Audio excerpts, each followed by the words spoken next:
About 20,000 years ago, the first people arrived in the American continent, crossing the ice-bound Bering Straits from Siberia into Alaska. They moved south and spread out, forming a multitude of cultures. One of the most remarkable and enduring flourished in the Yucatan Peninsula and in Guatemala, the Mayas. It started about 4,000 years ago, peaking between 300 and 1000 AD. The Mayas were great pyramid builders. This is in their city of Coba, once home to 50,000 people, but abandoned to the jungle almost 1,000 years ago. This part of Yucatan is very flat and densely forested. As well as being the only visible features, the view from the top of the pyramids allowed the people to extend their horizons beyond the few meters that the jungle normally permitted.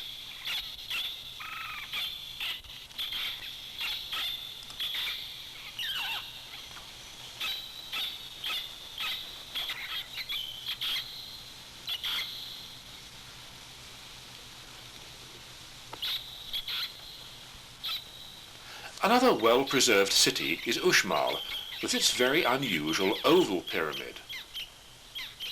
The cities were mainly reserved to the aristocracy and priesthood. This is the nunnery, richly decorated with carvings and hieroglyphs. Amazingly, the Mayans built all their structures without wheeled vehicles, beasts of burden, or metal tools, creating faultless masonry. Often they sacrificed the blood of aristocrats, leapt with a ceremonial knife, and then burnt as a ritual offering. The best known legacy of the Mayas is undoubtedly their pyramids, each crowned with a shrine where human sacrifice took place, especially when it was necessary to appease the gods. Some pyramids, like here at Chichen Itza, contain steep passages leading to chambers deep within, holding images of the jaguar sun god. Most Mayan cities had a ball court, like this fairly small one at Coba. Two teams competed to keep the ball, made of natural rubber, in the air using only their elbows and hips. In this larger court at Uxmal, we can see the ring that the ball had to pass through for a victory. The game represented the daily passage of the sun and moon gods across the sky, and the ball must not touch the ground, as it would disturb the gods in the underworld. Chichen Itza had a truly vast court, where players were allowed to use bats. The heads of past losers, covered in latex, served as the ball. In others, the winners were put to death, gladly making the sacrifice to please the gods. Ball games were also important on a less spiritual level, with spectators placing large bets on the outcome, and sometimes gambling themselves into slavery. Other important ceremonial sites were the deep water holes, or cenotes, where the bodies of sacrificial victims would be cast, along with offerings made from gold or jade. The Mayans were skilled astronomers and mathematicians, building observatories, like this in Chichen Itza, to construct elaborate and very accurate calendars. They used two, a seasonal one of 365 days, and a religious one of 260, that somehow they managed to fit together. The observatory is built of several concentric shells, like a Russian doll. And it's thanks to a Russian that we can now decipher the complex Mayan writing. Virtually all the original hieroglyphic manuscripts were destroyed by the Spanish in an orgy of religious zeal. One, however, was rescued by a young Russian soldier from the blazing National Library in Berlin as it fell to the Allies in 1945. The same soldier went on to study languages and finally broke the code of the Mayan hieroglyphics. Pictograms were also used for representing numbers in calendars, but for mathematics, a science at which the Mayans excelled, they used a system of bars and dots that allowed quite complex calculations. Mayan mathematics was probably using the idea of place values and a symbol for zero long before they were common in the Old World.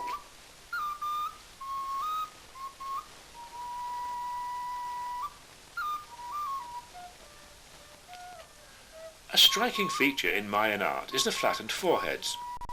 This was probably confined to aristocrats and is thought to have been a sign of nobility. It was achieved by the rather alarming practice of trapping the babies' heads between boards during their first year of life. But after flourishing for so many centuries, it all began to collapse, and the jungle reclaimed the land of the Mayas. So what went wrong? It was once blamed on the Spanish conquistadors, but we now know that the decline happened about 1,000 years ago, long before the Europeans arrived. It was several centuries before the lost Mayan cities were rediscovered, deep in impenetrable jungle, and, like here in Tikal, their pyramids almost unrecognizable until cleared. The reasons for the collapse were complex. Overpopulation, despite an elaborate system of roads, made it hard to feed the cities without horses or wheeled vehicles. And the water supplies were probably polluted, perhaps by the sacrificial bodies thrown into the wells. Another cause was foreign influence, as can be seen here in Tulum, one of the last Mayan cities, and unusual for being on the coast. Whether invaders or merely traders, the outsiders changed the culture, and this, together with a line of weak leaders, brought down the great Mayan Empire. And what became of the Maya? Well, they're still very much with us. Here, for example, in Mérida, the bustling ex-colonial capital of Yucatan. But life would never be the same again.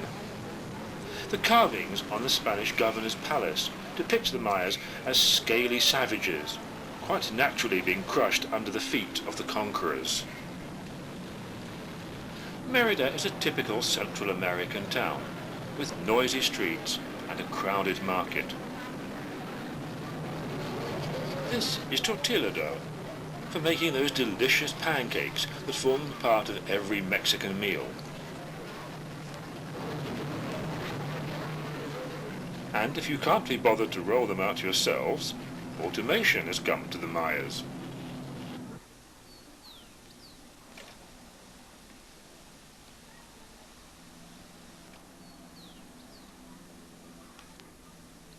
A complete contrast, but even more Mayan, is Chichicastenango, high in the mountains of Guatemala. It's market day here too, and the Indian people come from miles around to sell vegetables and buy all the other necessities of life. Traditional dress, all made from hand-woven cloth, is still worn almost universally by women and girls, while the men prefer the cowboy look.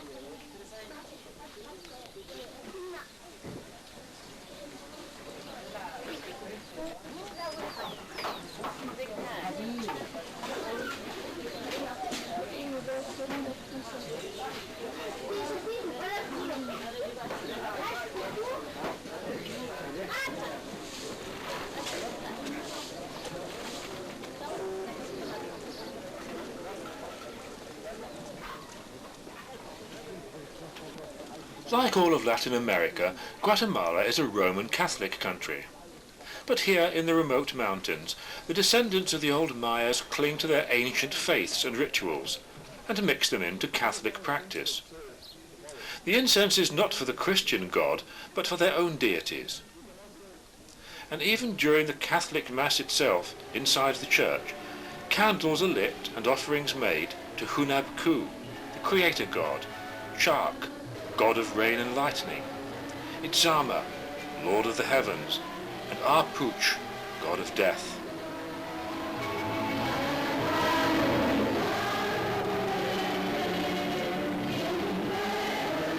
Outside, on the church steps, ancient signs are made in salt for the old gods. The Catholic authorities are generally quite tolerant, recognizing that the only way to win over the hearts of the people is to let them continue to some extent with their old ways. They even decree the dress that the shaman priests of the Mayan religion must wear during the Christian service.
Santiago de Atilan, a small lakeside town, also high in the mountains.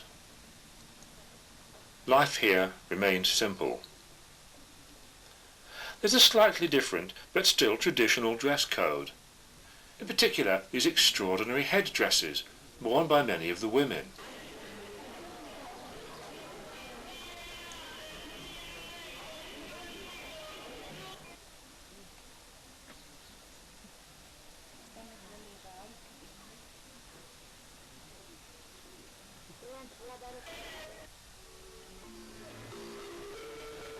In parts of this region, people even speak a form of the old Mayan language, a distant echo of an ancient empire and its rediscovered glories.